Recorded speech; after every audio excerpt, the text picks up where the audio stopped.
बहुत-बहुत स्वागत है मेरे प्रिय भाई और बहनों। आज की क्लास होने वाली सीडीपी पेडागोजी की, जिसमें आपको बहुत ही महत्वपूर्ण प्रश्न देखने को मिलेंगे दोस्तों। जिसमें आज टोटल 50 प्रश्न होंगे दोस्तों। आज के दोस्तों वो प्रश्न है जो सीटेट एग्जाम में लगातार पूछे जाते हैं। ये प्रश्न दोस्तों आपको सीधे एग्जाम हॉल में दोस्तों देखने को मिलेंगे।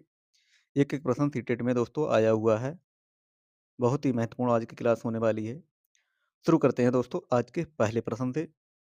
आज का दोस्तों पहला प्रश्न शुरू करने से पहले जो चैनल पर नए हैं वो चैनल को लाइक और सब्सक्राइब जरूर कर ले। आज का पहला प्रश्न है, विकास की प्रक्रिया कहाँ से शुरू होती है? विकास की जो प्रक्रिया है दोस्तों वह कहाँ से शुरू होती है? शैशवावस्था से, पूर्व बाल्यावस्था से, प्रसव पूर्वावस्था से या फिर उत्तर बाल्यावस्था से? तो कहाँ से शुरू होती है दोस्तों ये? तो ये होती है प्रसव पूर्व अवस्था से दोस्तों ये शुरू होती है। ऑप्शन सी इसका सही उत्तर हो जाएगा। प्रश्न नंबर 2 है, पियाजे के अनुसार अमूर्त किस अवस्था की विशेषता है? ऑप्शन ए संवेदी पेशी, ऑप्शन बी पूर्व संक्रियात्मक अवस्था, ऑप्शन सी मूर्त संक्रियात्मक अवस्था, ऑप्शन डी औपचारिक संक्रियात्मक। तो ऑप्शन डी औपचारिक संक्रियात्मक अवस्था को ही अमूर्त संक्रियात्मक अवस्था भी कहते हैं दोस्तों। अमूर्त तर्क दोस्तों इसी अवस्था में आना शुरू होता है। ये दोस्तों ये 11 वर्ष से ऊपर की दोस्तों अवस्था होती है। 11 वर्ष की ऊपर की अवस्था दोस्तों होती है ये। ऑप्शन डी इसका सही उत्तर हो जाएगा। प्रश्न देखते हैं 3। वाइगोत्स्की के अनुसार अधिगम एक खाली जगह प्रक्रिया है। कैसी प्रक्रिया है? व्यक्तिगत, निष्क्रिय, सामाजिक, अनुबंधन। तो वाइगोत्स्की के अनुसार दोस्तों ये कैसी है? ये एक सामाजिक है दोस्तों। ऑप्शन नंबर सी सामाजिक इसका सही उत्तर हो जाएगा। प्रश्न देखते हैं 4। प्रश्न 4 में पूछा गया है। प्रश्न 4 का दोस्तों आपको उत्तर बताना है। बहुत ही महत्वपूर्ण प्रश्न है। निम्नलिखित में से कौन सा सूक्ष्म गतिक कौशल फाइन मोटर स्किल का उदाहरण है? चढ़ना, फुदकना, दौड़ना या लिखना? तो सूक्ष्म गतिक कौशल का दोस्तों उदाहरण हो जाएगा लिखना। ऑप्शन नंबर डी इसका सही उत्तर हो जाएगा दोस्तों। Option number D.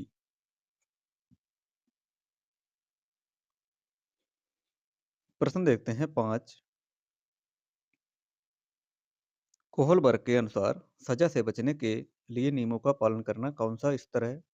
पूर्व परंपरागत, पारंपरिक, उत्तर पारंपरिक या औपचारिक?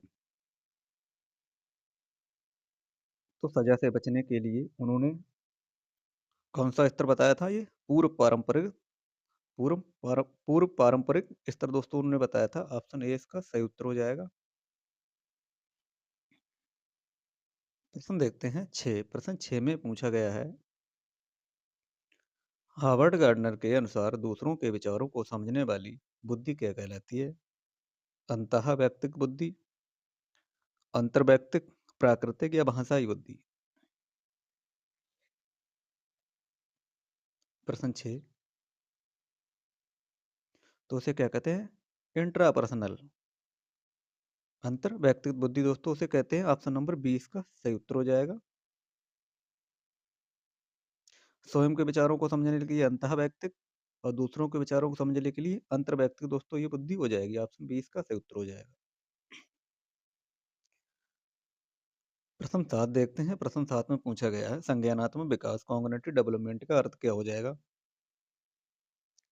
शरीर के अंगों का बढ़ना, मानसिक शक्तियों और बुद्धि का विकास, समाज में घुलना मिलना, संवेगों का नियंत्रण खोना? प्रश्न 7 का उत्तर बताना क्या हो जाएगा? तो प्रश्न 7 का सही उत्तर हो जाएगा मानसिक शक्तियों और बुद्धि का विकास होना। संज्ञानात्मक विकास का सही अर्थ हो जाएगा ऑप्शन बी।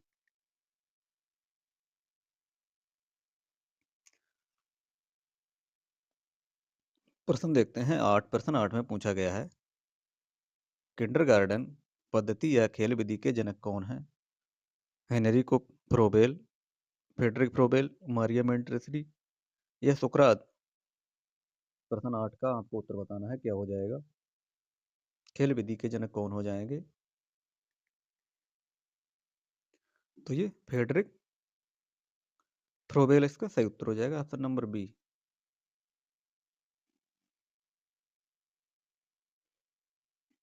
प्रश्न देखते हैं 9, प्रश्न 9 में पूछा गया है,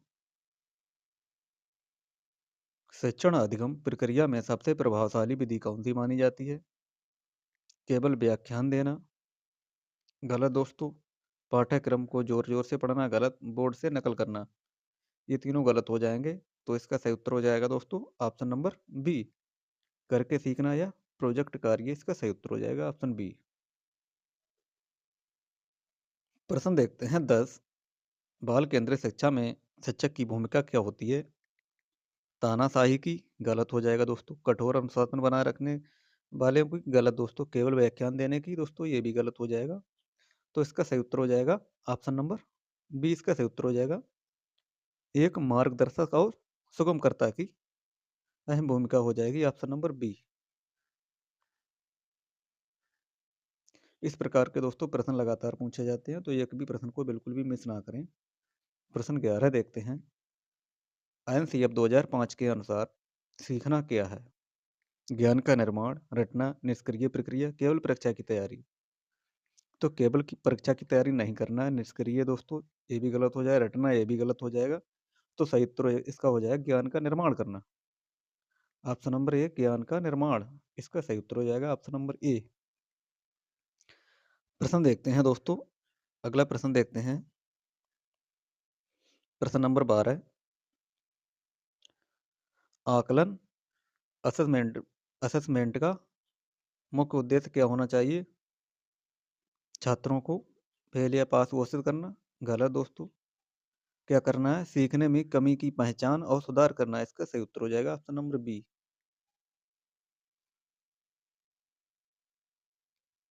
प्रश्न देखते हैं 13, प्रश्न 13 में पूछा गया है, एक एक शिक्षिका अपनी कक्षा में विविधता को कैसे संबोधित कर सकती है? कैसे कर सकती दोस्तों? केवल अमीर बच्चों पर ध्यान देकर, गलत। बच्चों को उनकी जाति के आधार पर बांटकर, गलत। एक जैसी मानक शिक्षण विधि दोस्तों अपनाकर, गलत दोस्तों ये हो जाएगा। सही उत्तर इसका हो जाएगा ऑप्शन नंबर ए, विविधता को स्वीकार करके और सम्मान देकर, इसका सही उत्तर हो जाएगा ऑप्शन नंबर ए।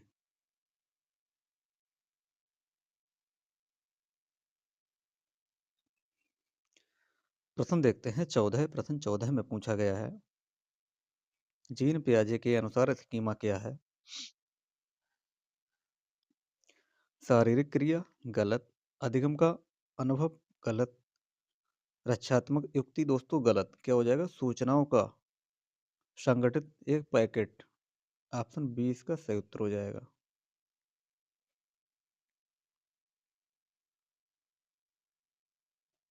प्रश्न 15 देखते हैं, आनुवंशिकता और पर्यावरण की भूमिका के बारे में क्या सही है? विकास केवल आनुवंशिकता पर निर्भर है, गलत। विकास केवल पर्यावरण पर निर्भर है, गलत। विकास दोनों का विकास से कोई लेना देना नहीं है, गलत। सही उत्तर इसका हो जाएगा, आनुवंशिकता और पर्यावरण दोनों परस्पर क्रिया करते हैं, ऑप्शन सी इसका सही उत्तर हो जाएगा।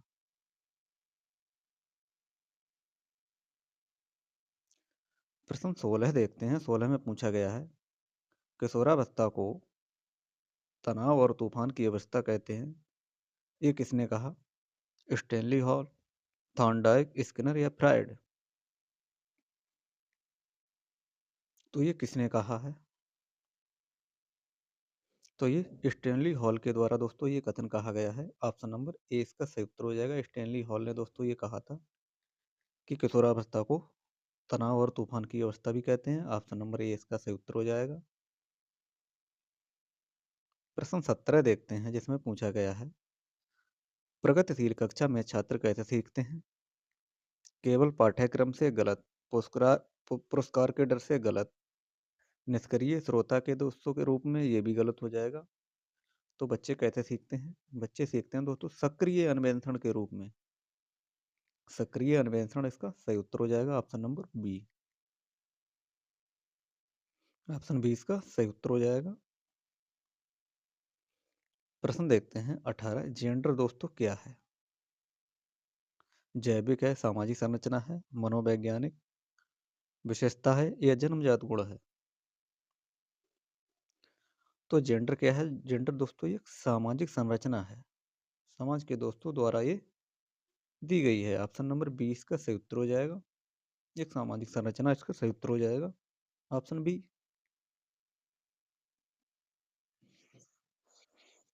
प्रश्न 19 देखते हैं, जिसमें पूछा गया है बुद्धि का बहुबुद्धि सिद्धांत, थ्योरी ऑफ मल्टीपल इंटेलिजेंस किसने प्रतिपादित किया दोस्तों? ये अल्फ्रेड ने, हार्वर्ड हार्वर्ड गार्डनर। तो हार्वर्ड गार्डनर दोस्तों ऑप्शन 20 का सही उत्तर हो जाएगा। इन्हीं के द्वारा दोस्तों ये बुद्धि का बहुबुद्धि सिद्धांत दोस्तों आया। इन्होंने दोस्तों बताया कि बुद्धि अनेक प्रकार की होती है। तो ऑप्शन बी इसका सही उत्तर हो जाएगा, हार्वर्ड गार्डनर।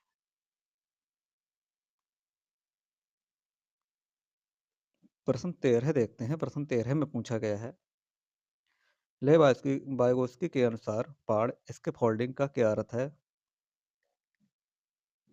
बच्चे के काम में कोई दखल ना देना, गलत। बच्चे को रटने के लिए कहना, गलत। बच्चे को पूरी तरह स्वतंत्र छोड़ देना, गलत। तो ए, बी और डी इसका गलत उत्तर हो जाएगा। ऑप्शन नंबर सी इसका सही उत्तर हो जाएगा, बच्चे को जरूरत पड़ने पर अस्थायी सहायता देना दोस्तों।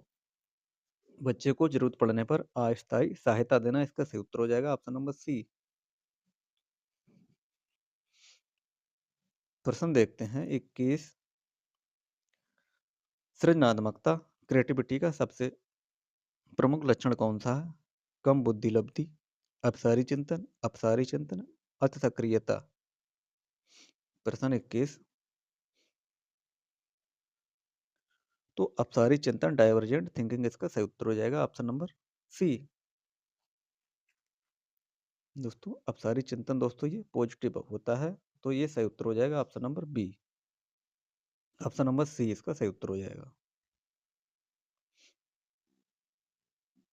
प्रश्न देखते हैं 22। प्रश्न 22 में पूछा गया है सीखने का प्रयास और त्रुटि, ट्रायल एंड एरर सिद्धांत किसके द्वारा दिया गया? Ivan Pavlov, Edward Thorndike, BF Skinner, Wolfgang Kohler. प्रश्न 22। तो error and trial and error किसके द्वारा दिया गया था? ये एडवर्ड थॉर्नडाइक के द्वारा ये दिया गया था। ऑप्शन बी इसका सही उत्तर हो जाएगा, ऑप्शन बी।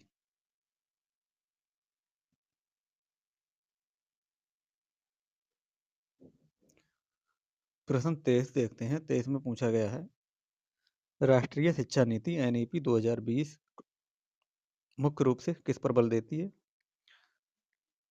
केवल परीक्षा के लिए पढ़ना, मानक मूल्यांकन, रट्टा मारना, याद करना, ये गलत हो जाएंगे। इसका उत्तर सही हो जाएगा वैचारिक समझ और आलोचनात्मक चिंतन, इसका सही उत्तर हो जाएगा, ऑप्शन बी।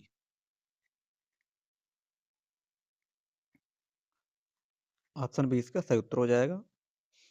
प्रश्न देखते हैं 24। बच्चों द्वारा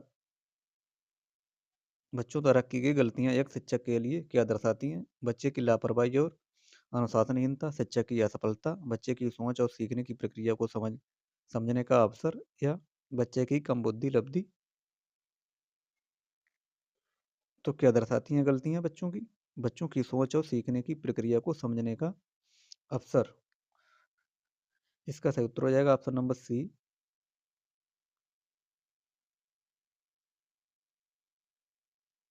प्रश्न देखते हैं 25।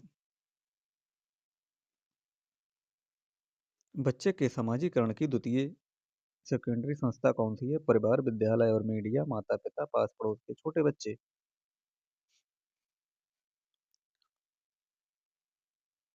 तो सेकेंडरी एजेंसी कौन सी हो जाएगी दोस्तों? ये विद्यालय और मीडिया, इसका सही उत्तर हो जाएगा, ऑप्शन बी। प्रश्न देखते हैं 26। प्रगतिशील शिक्षा प्रोग्रेसिव एजुकेशन के मुख्य समर्थक कौन थे? जॉन डीवी, बीएफ स्किनर, जेबी वाटसन, जीन पियाजे। प्रश्न 26। तो प्रोग्रेसिव एजुकेशन के दोस्तों समर्थक कौन थे? ये थे जॉन डीवी, इसका सही उत्तर हो जाएगा, ऑप्शन ए। प्रश्न देखते हैं 27। प्रश्न 27 में पूछा गया है सतत और व्यापक मूल्यांकन में व्यापक मूल्यांकन का अर्थ क्या हो जाएगा? केवल लिखित परीक्षा, केवल मौखिक परीक्षा, केवल प्रोजेक्ट दोस्तों, केवल वाले ये नेगेटिव होते हैं। तो इसका सही सा उत्तर हो जाएगा शैक्षणिक और सह शैक्षणिक दोनों पक्षों का आकलन। ऑप्शन सी इसका सही उत्तर हो जाएगा। प्रश्न 28 देखते हैं। बाल विकास के सिद्धांतों के अनुसार विकास किस दिशा में होता है? पैर से सिर की, जटिल से सरल की ओर, विशिष्ट से सामान्य की ओर। ये गलत हो जाएंगे। कैसी होती है दोस्तों ये? सामान्य से विशिष्ट की ओर। इसका सही उत्तर हो जाएगा ऑप्शन नंबर बी।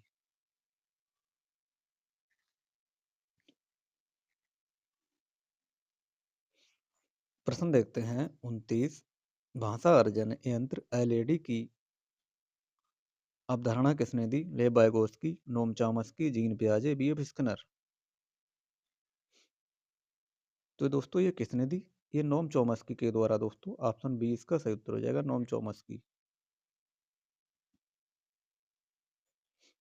प्रश्न देखते हैं 30।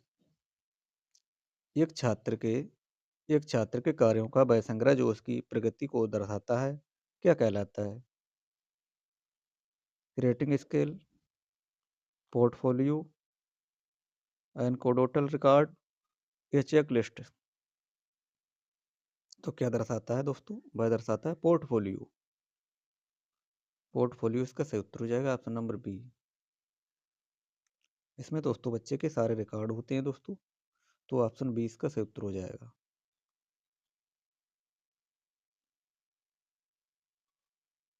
प्रश्न देखते हैं 41। प्रश्न 41 में पूछा गया है,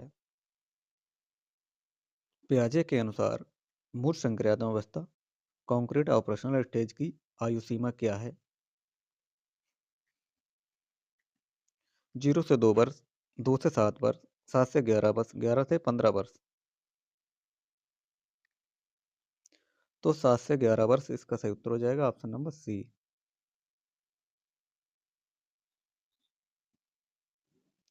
प्रश्न नंबर 32 देखते हैं, बच्चे सक्रिय रूप से दुनिया की समझ का निर्माण करते हैं, ये कथन किसका है? Ivan Pavlov, BF Skinner, Jean पियाजे, कोहलबर्ग।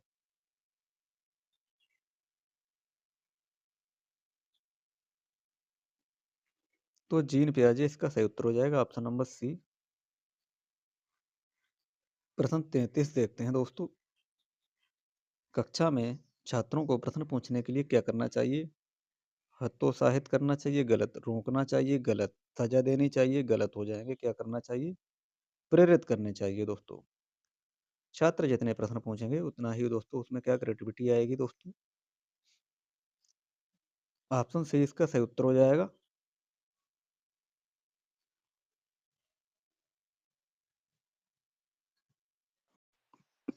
प्रश्न है दोस्तों 34। प्रश्न 34 में पूछा गया है, प्रगतिशील गिफ्टेड बच्चों की विशेषता क्या होती है? दूसरों का अनुकरण करना दोस्तों, गलत। रटने में माहिर होना, गलत। बहुत धीमी गति से सीखना, गलत। क्या होता है दोस्तों इसकी विशेषता? इसकी होती है अपनी जरूरतों और निर्माण और निर्णयों में स्वतंत्र होना। अपनी जरूरतों और निर्णयों में स्वतंत्र होना। ऑप्शन बी इसका सही उत्तर हो जाएगा। प्रश्न 35 देखते हैं, समावेशी शिक्षा का दर्शन किस आधार पर होता है? दयादान, व्यवसायिक प्रशिक्षण, अलगाव। ये गलत हो जाएगा। तो इसका सही उत्तर हो जाएगा मानव अधिकार और समानता के अधिकार पर। इसका सही उत्तर हो जाएगा ऑप्शन नंबर बी। प्रश्न देखते हैं 36। एनईपी 2020 के अनुसार किस कक्षा तक शिक्षा का माध्यम मातृभाषा क्षेत्रीय भाषा होनी चाहिए? कक्षा 3 तक, कम से कम, कक्षा 5 तक, कक्षा 10 तक, कॉलेज तक। तो क्या हो जाएगा? कम से कम कक्षा 5 तक दोस्तों ये होना चाहिए। ऑप्शन बी इसका सही उत्तर हो जाएगा।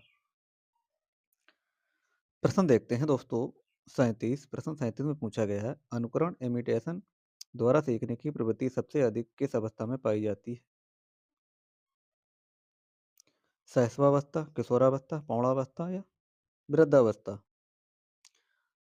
तो अनुकरण के द्वारा सीखने की सबसे दोस्तों अवस्था कौन सी होती है? शैशवावस्था होती है दोस्तों। इसमें बच्चा दोस्तों दूसरे की नकल के द्वारा दोस्तों सीखता है। ऑप्शन ए इसका सही उत्तर हो जाएगा। प्रश्न 38 देखते हैं, लिखने से संबंधित अक्षमता राइटिंग डिसऑर्डर को क्या कहा जाता है? Dyslexia, dysgraphia, dyscalculia, dysphasia. तो लिखने की जो अक्षमता होती है उसे डिस्ग्राफिया कहते हैं। ऑप्शन बी इसका सही उत्तर हो जाएगा, डिस्ग्राफिया। ये लिखने का विकार होता है। ऑप्शन नंबर बी इसका सही उत्तर हो जाएगा। प्रश्न 39 देखते हैं, मोसलों का मोसलो का अप्रेरणा सिद्धांत किस नाम से जाना जाता है? प्रश्न 39।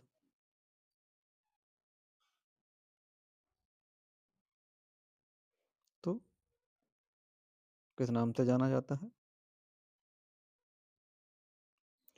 ऑप्शन ए इसका सही उत्तर हो जाएगा। आवश्यकता का पदानुक्रम इसका सही उत्तर हो जाएगा, ऑप्शन ए।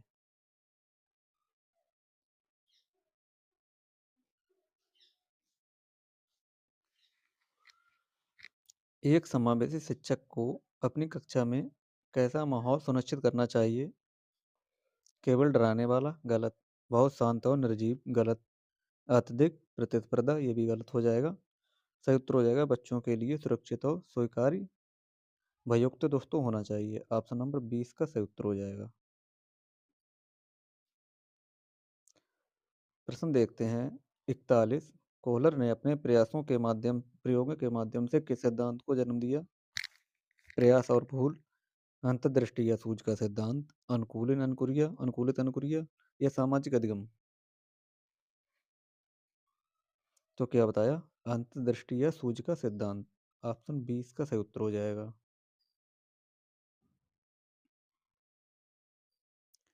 प्रश्न देखते हैं 42। एनसीएफ 2005 के अनुसार ज्ञान को स्कूल के बाहरी जीवन से जोड़ना क्या कहलाता है? रटंत प्रणाली से मुक्त, परीक्षा सुधार, अधिगम का मुख्य सिद्धांत, शिक्षक केंद्र शिक्षा। क्या हो जाएगा?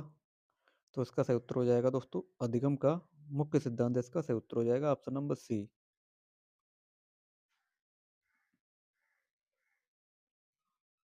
प्रश्न देखते हैं 43। रचनावादी कक्षा की विशेषता क्या होती है? शिक्षक का पूर्ण नियंत्रण, निष्क्रिय शिक्षार्थी, अनुभव पर सहभागिता, केवल पाठ्य पुस्तक। तो रचनावादी कक्षा की विशेषता क्या होती है? अनुभव व सहभागिता। इसका सही उत्तर हो जाएगा ऑप्शन नंबर सी।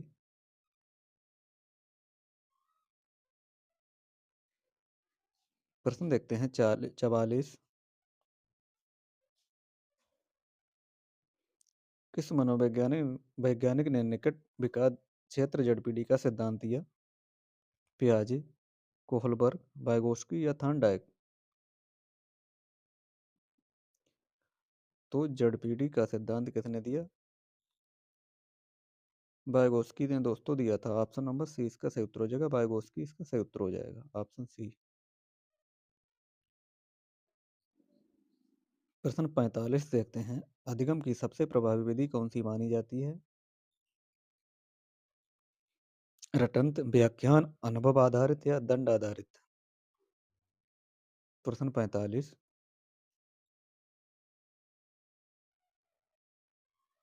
तो अनुभव आधारित इसका सही उत्तर हो जाएगा। अधिगम की सबसे प्रभावी विधि अनुभव आधारित विधि हो जाएगी, ऑप्शन सी। ये रहे आज के बहुत ही महत्वपूर्ण 45 प्रश्न दोस्तों। आज के ये प्रश्न आपको कैसे लगे हैं कमेंट बॉक्स में ज़रूर बताएं। चैनल पर जो नया है वो चैनल को लाइक और सब्सक्राइब जरूर कर दें। आज के लिए इतना ही, मिलते हैं कल, तब तक के लिए धन्यवाद।